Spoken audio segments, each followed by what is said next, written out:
So I will continue this video, and I will try to remember a little bit more how the idea of the book, now how the experience with Paimon has been from the beginning, almost like trying to remember myself now, a little bit the journey to the book. And the first time that I have read, in general, I like knowledge, so I read a lot of different subjects for knowledge interest, and I had encountered Paimon, of course. If you search his name, you find him as a demon, so there's a fear that comes with that. It's almost like it is not something that how you say, like easily approach. Anyway, it doesn't matter. I mean, the word demon itself, it means something eternal. It's like Amon. It's something that comes from God. So in the same time, I felt like, okay, I wanted to do some more research on his. I like to, in general, look on the subject and see as far as possible as I can go in history to find some answers to the thematic, to see the original God, or the original origin of Paimon, so to say, if he appears in different cultures, or the origin of it. So I have searched that, and then I have found that he's connected, because it was the same representation on the camel. It was the old Semitic god Arzo, and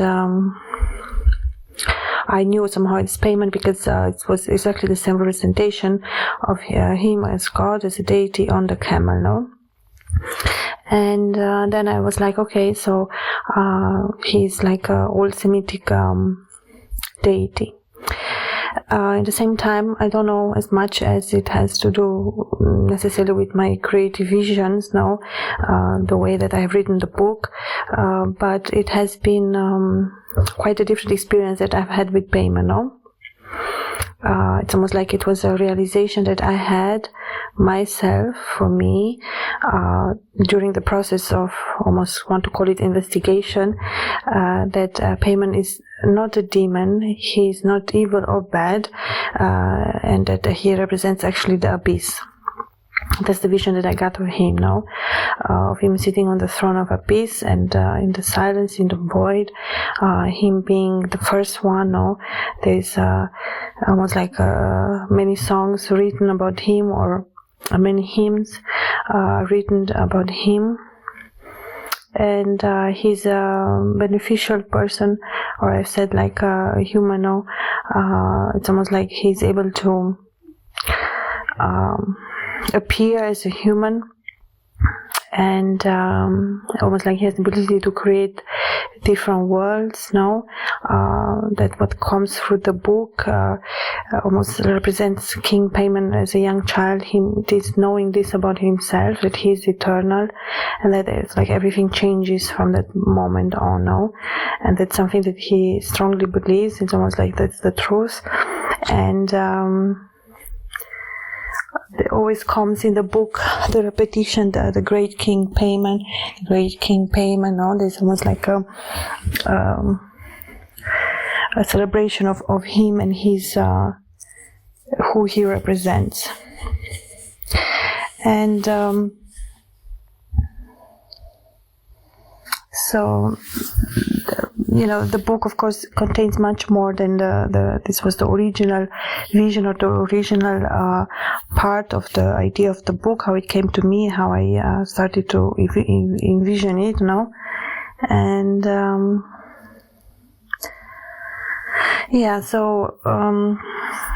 and then I read some aspects of him, the aspect of the music, that you hear music, that you hear sound. He works through sound, he works through language, through speech. It's almost like he's able to shift the reality if you are able to see. It's almost like a mirror. Okay, it's not. It's almost like he's there, but only it depends how much you are able to see him, or to see what he shows you, or to understand what he tries to tell you, and that's how it's meant to be, because it's meant for you to see more, or to grow, or to understand more, so it's almost like that's the meaning that he works with the mirrors. And for me, mirrors represent time, represents the essence, it represents almost the soul, the mirror is always connected with the soul, so it's at the same time, it's very esoteric, meaning to work with the mirrors. Of course, I would love to know the meaning of it. Originally, if I was to think like 10,000 years from now, what that means, but I can imagine quite a lot of things that one can, reflect light. With mirror, you can see yourself in a mirror. You can. It's like a very soft, straight structure, glass, and it is made through melting, through fire. It's almost like a volcano. It's like a residue. It's like a sand polished and crushed together, something like that. So it's and then made to fine polish. It's almost like the knowledge. It has to rush you up a little bit. No, it has to shuttle you, like how you say when you have an apple tree and you want some apples down, at the same time, then it comes a time of peace. Paimon does represent peace as well. As I've said, a good omen, a good when he appears, it's almost like a very beautiful thing. And then as I've said, if you want and ask to meet him, it's almost like be sure that you show him the respect, that you bow your head down to him. It's almost like he's King Paimon. And in the book too, you have a lot of these ways, the way he treats, the way he speaks, the way he expects other people to. I don't know how exactly he does it. It's just the him being who he is, and when you see him, you do have this you just know that he's royal, because he is royal. So of course it's almost like you have that feeling like oh, I hope he looks at me, or I hope he it's like you don't even hope to ever talk to him. It's like you almost like you think he will never notice you. He will not take the time for you, or simply he will not notice you, And that vision with me singing the Manjera at the market, and him appearing and stopping and listening to my music and talking to me in that vision, in that dream, it was very, very beautiful the way he approached me, the way he talked to me. It's almost like he, I've said, listened what I was echoing inside me, in my void, in my silence, and he was able to listen those whispers of my soul with the mirror. So it's like the same feeling when you watch or you look somebody in the eye. There's a mirroring there happening. There's a great knowledge to the mirror, which Paimon is master of, or he's masters of many, but he must be a very high type of magic if Paimon is concentrated so much on it. And there is, of course, the idea of the light and the darkness, the void, the silence. It's almost like you imagine a big cathedral where you have, where it's total darkness, but the feeling, it's not the darkness that you fear, because you are, there's a presence with you, there's a magnificent to it. And to understand him was difficult, like I've said. Like I still don't know if I really understand him. It's almost like I had to create this book by myself. Almost like thinking or pretending that they are his words, or trying to get as close to that as I can. But of course it's almost like an impossible task, but still I I do believe that it is from Paimon, that it is his knowledge, that they are his words. As close as possible I could write them, no? And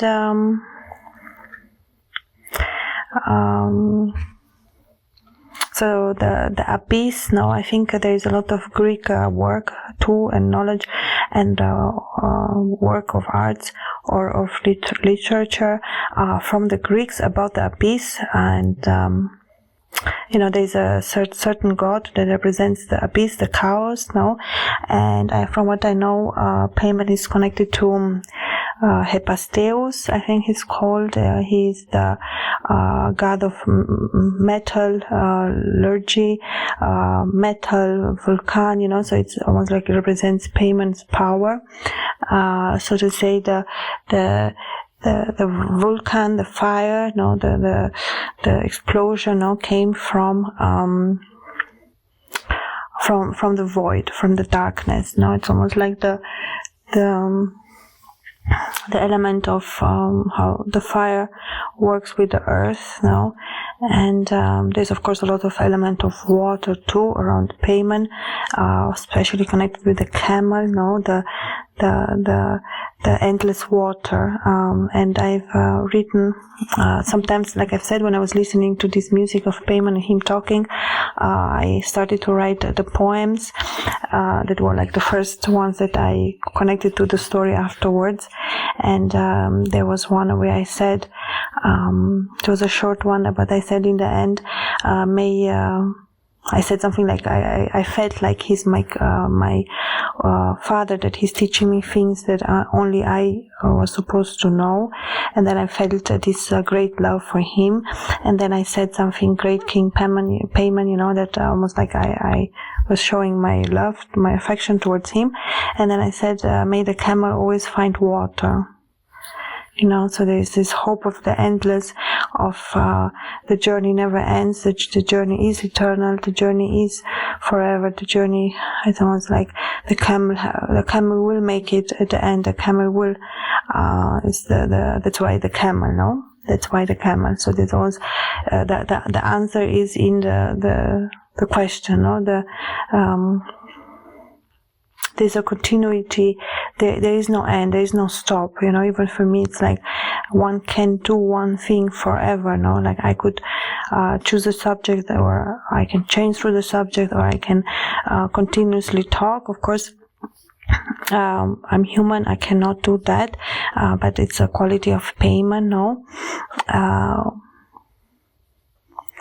almost like the eternal thinker, the eternal seeker, the eternal speaks a lot about that. Almost that quality in Paimon keeps him forever, and him knowing that he is eternal keeps him forever as well. That's the truth. That's what he says in the book as well. And he always says something like, "Oh, King Paimon, you seeker," or the way he speaks to people, it's like he's the one who gives the knowledge, he's the one who gives the answers, he's the one who carries the answers, almost like the caravan is moving with him. As I said, he has an entire entourage. He's moving, he's a king, so that means that he has servants, he has people around him for protection, for stuff like that. So there's a tribe around him, there's a community, there is like a tribe, in that time, and it's they always make music, so they always have wherever they go, they travel through the villages, they just go, they're on the camels and they just travel, so they know that the travel has no stop, has no end, and they guide themselves through the camel, of course, through the connection with the space, that's what the Paimon teaches, almost how to live life, or not. It's not about that, how to live life, but it's about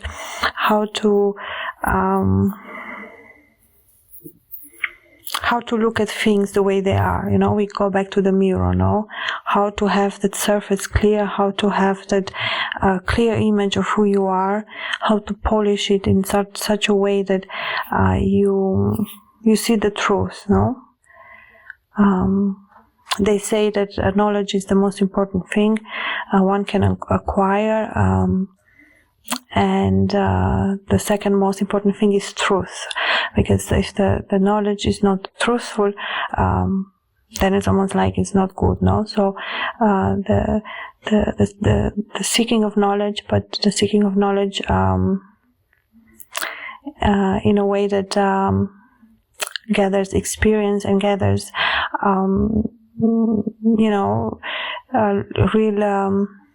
real acceptance of how things move and how things can change even in a second. Brought back to the market, as I've said, the girl, no, who could have been me, maybe in a different life, maybe in a future life, maybe in a vision. If one doesn't let himself or herself limited by time, or a girl now that meets Paimon, it's almost like in 1 second, it changed her life. No, it changed everything. There was a total shift now to her life. So there's acceptance of that improbability of life, that things can change very fast, no? So it almost speaks about the power of Paimon. As I've said, he is able to help, and he does help in a fast way, in a beneficial, in a healthy way, in a good way. And it's almost to say, like, you can trust him. I think that he repeats through the book as well. As I said, he says many things in the book and many stories. This is just me, just a little bit ideas that come to mind when I think about Paimon and my personal experience, as I've said, working with Paimon and writing this book now. And his energy is very calming, very beautiful, but it's very almost like you want to know more. He's not the one who is going to wait for you to come. No, there's a total respect, eternal distance, at the same time an eternal forever, no? And in the moment that eternal forever appears, the way Paimon teaches one, no, is that it does exist, and it does it is possible, no? So there's it's almost like a very, very old type of knowledge. My opinion personally is that how we call him Paimon now, gods go through different names depending on the culture as well, or on the time. That it's not to say that it's a different god just because it has a different name. In Greek culture it's called like this. The original name is this, and that. Depends how old the deity is. I believe Paimon is older than Arzu, no, from the Semitic, which it is already old, which is around, to say, 4,000 or 5,000 years BC. I believe he existed much, much more longer before.